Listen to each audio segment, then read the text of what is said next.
Hello students, today we are going to discuss about a problem related to steam, properties of steam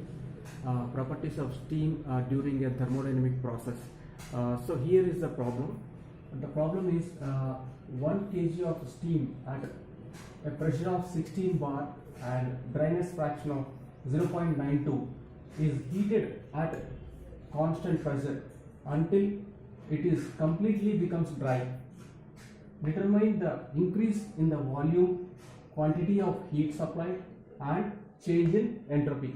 So here they have given us a problem where some steam is taken initial conditions and it is heated to another condition through a constant pressure heating process. So as you can see, the process followed is constant pressure process. So let us first understand what are the initial conditions of the steam.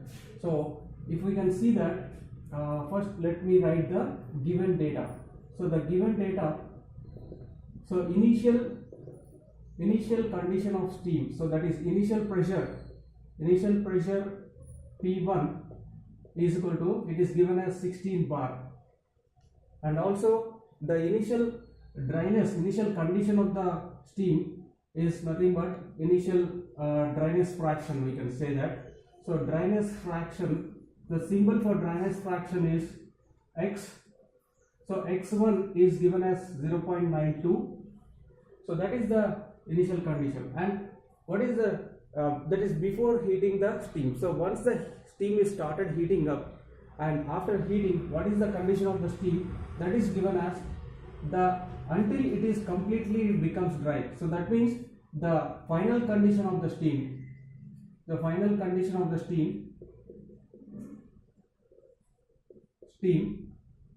is dry. So that means the dry, when you say dry saturated dry steam, the X becomes 1. So the X2 is equal to 1. So that is one important thing we need to notice. Whenever the steam is dry, the dryness fraction becomes 1. So, and what is the other thing they have given is constant pressure process. So obviously the final pressure also will be same as initial pressure, that is equal to P2 is equal to P1. So that means P1 it is nothing but 16 bar. So the pressure is also the same thing, 16 bar. So what all we need to find out in this problem is, first is determine the increase in volume. So that is the first one is we need to find the increase in volume.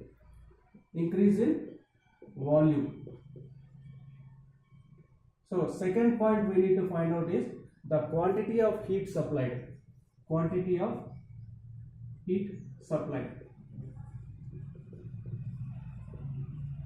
And the third thing we need to find is the change in entropy. So change in entropy.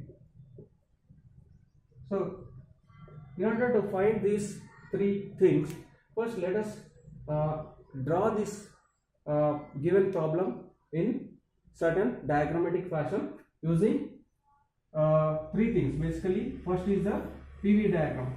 So you have pressure and volume diagram, and this is the saturated line, so dry saturated line. So how can you represent this process in the PV diagram?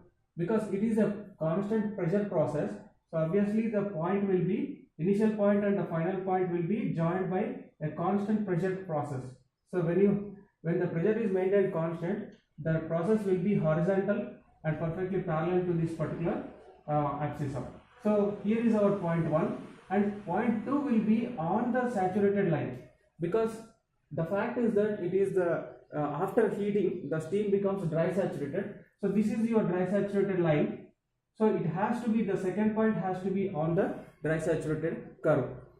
So this is the way we can represent the process in the PV diagram. So similarly, we can also represent the same process in the TS diagram. So here is our TS diagram, temperature and entropy diagram.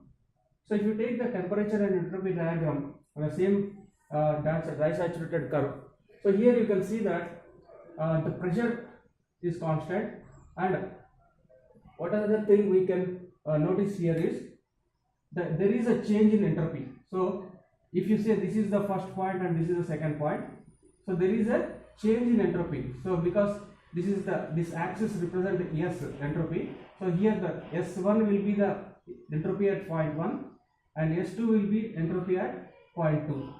Similarly, in the first diagram, I want to tell you that, so at point 1, the volume at point 1 is V1 and volume at point 2 is V2. So this is the way we can represent on the PV and TS diagram. Coming to the next diagram is our HS diagram, that is enthalpy and entropy diagram, which is also known as Maillard chart in other words. So I'll just represent in a small fashion, that is, so if you take this enthalpy on the y-axis and entropy on x-axis, so how can you represent this process on the Maillard diagram? So basically you can see that there is a dry saturated curve on the Maillard diagram, and there are some constant pressure lines on the Maillard diagram, and also there are some constant so these are the constant pressure lines. For example, if you take 16 bar, it may come something like this. So this is the 16 bar line, and these are the dryness fraction lines. So let us say x is equal to something like 0.92. So x is equal to 0.9. So these are the dryness fraction lines. So this is the way you can see the Maillard diagram. And how to represent this process is, if you take the process where the pressure is 16 bar, let us say the pressure, this is the line which represents the 16 bar pressure. So here we can see that the process initial point is something like this and final point is something like this on the dry saturated. So it will be like this.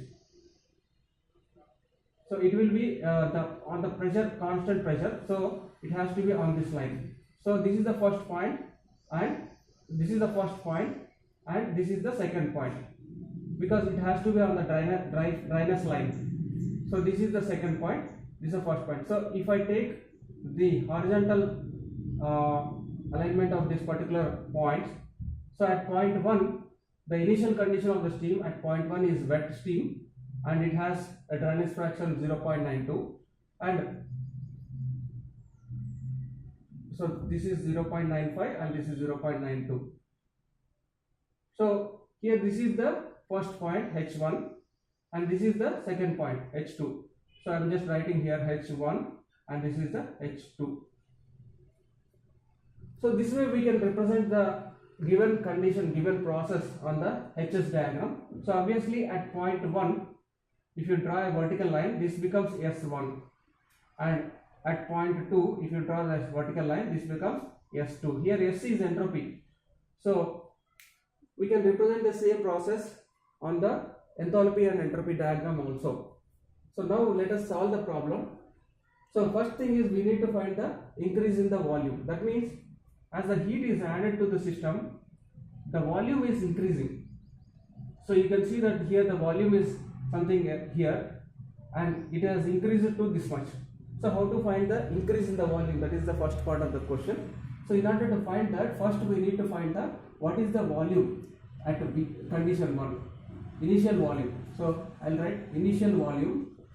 So initial volume V1 is equal to, how to get the initial volume of a wet steam is, so there is a formula called VF1 plus XVFG, XVG.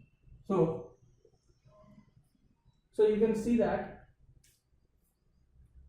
so up to this is a fluid, this is fluid, and from here this G represents on the, F represents the wet steam and G represents the dry saturated. G means gas, so it has to be on this line. So we can represent the volume at this point will be a sum of whatever the initial volume plus initial volume is nothing but VF1 and plus X into Vg1. So at this point whatever is the volume, that multiplied by the dryness fraction. So we have to look at the steam tables. So from steam tables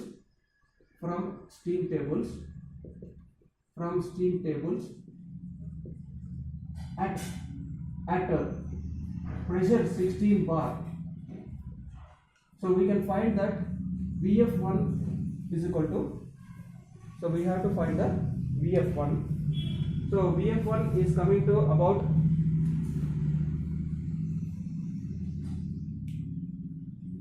so we can see that x is from the steam tables, the formula will be initial volume will be x into Vg1, so that is here x is equal to 0.92, and what is the Vg1? Vg1 is coming to something like 0.12370 on the steam tables at 16 bar. So this multiplied by together will come to around, it is coming to around 0.11384 meter cube per kg. So because this is a specific volume, so this is the initial volume. Then we have to find the final volume. What is the volume after expansion? So that after heating, so that is going to be Vg1. It is nothing but Vg1. Why? Because it is a dry saturated line. So here Vg1 is nothing but 0.12370. So if you take out the difference between these two, so change in volume delta is equal to, you can write that V2 minus V1, which is nothing but 0.12370 minus 0.11384. So this is the way we can calculate the specific volume, the change in specific volume. So you will be getting about 0.12370 minus 0.11384. So that becomes about 0.00986 meter cube per kg. So this is the answer. So the increase in the volume is this much after the heating of steam at constant pressure process. So now the only important formula here we need to remember is the initial volume of wet steam will be V1 is equal to x into Vg. V1 is equal to x into Vg.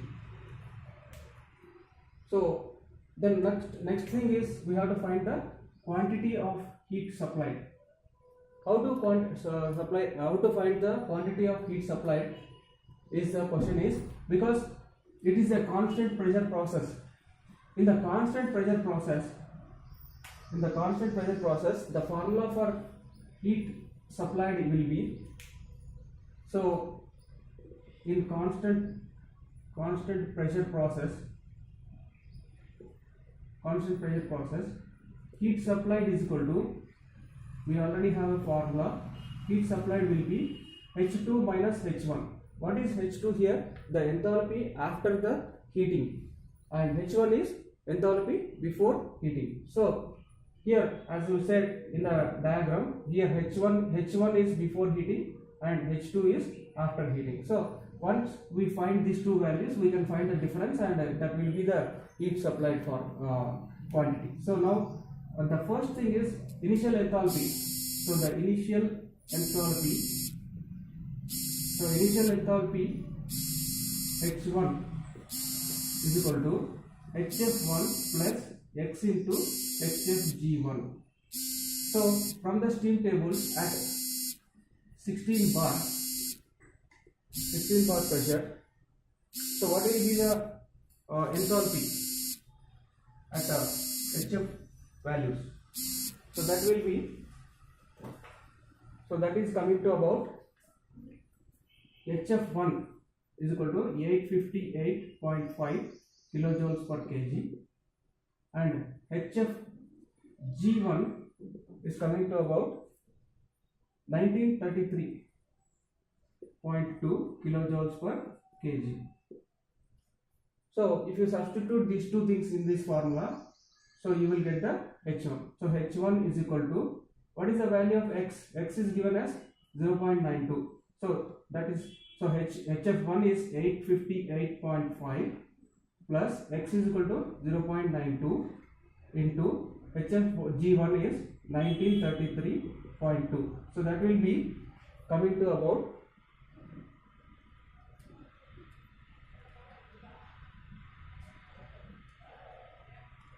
so you can get about 2637 kilojoules per kg. So this is the value of H1.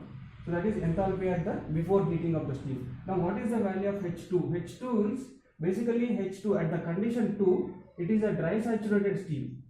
So for dry saturated steam, we can calculate the H2 by using this formula, that is HF1 plus HFG, sorry, this is going to be HF2 at point 2, right? So HF2 plus HFG2, so which is equal to, so HF2 at point 2 is coming about 858, because it is the same thing, because the pressure is same. So we'll see again at 16 bar only. Only thing is here the dryness fraction will not be there, because the dryness fraction becomes 1 at the end of this process. So it is the same HF values. So that will be 858.5 kilojoules per kg HF2, and HFG2 will be this thing. So 1933.2 kilojoules per kg. So if you sum it up, so these two things will come plus, so it is going to come around 2791.7 kilojoules per kg. So this is the value of H2. So now what is the increase in the this is the quantity of heat supplied will be the difference of these two, that is enthalpy after the heating, that is 2791.7 minus enthalpy before heating, that is 2637.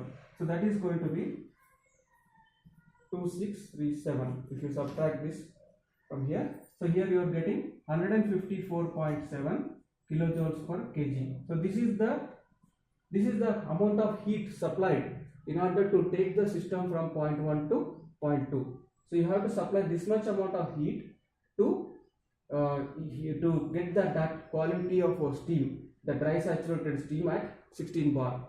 So this is the second part of the answer, the quantity of heat supplied. Now let's go to the third part, which is the change in entropy. So I'm going to do this here. So the change in entropy. The change in entropy is nothing but S2 minus S1. So as you can see from this diagram, so here is S2, here is S1. So how to calculate that? So that is change in entropy. So we have to find the initial enthalpy. So that is first thing is, let us write change in entropy. How to calculate change in entropy? That is delta S is equal to S2 minus S1. So how to calculate S2? S2 is the condition of steam at point 2 is a dry saturated steam. So that in that case S2 will be SF2 plus SFG2. So from steam tables